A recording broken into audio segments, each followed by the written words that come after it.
আজকে তো পরীক্ষার রেজাল্ট শীট দিবি, আসলে পাস করলো কি ফেল করলো তা কিছু বুঝতেছি না, টেনশনের ভিতরে আছে। আমার মনে হয় এবার মনে হয় ছেলেটা কি ফেলই করে। যাক, এইবার তো অটো পাস আছে, একটু দেখিয়ে আসি কি অবস্থা একটু পরিবেশটা দেখে আসি। এবার পরিবেশটা কেমন কি হইলো, আসলে তো এবার যদি পাস করে তাহলে তো আমি খুশিতে ফাইকেন হয়ে যাবো। যাই দেখি।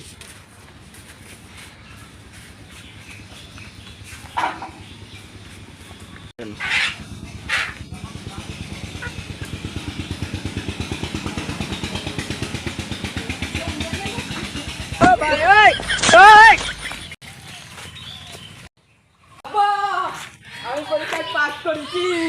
এই এই তাড়াতাড়ি দুধ ভাত নিয়ে আয়। কাকা, আপনার ছেলে তো পরীক্ষা এবারও ফেল করেছে। কি ফেল করেছি ভাই? জি কাকা। हे प्रभु हे हरि राम कृष्ण जगन्नाथ प्रेमानंद ये क्या हुआ।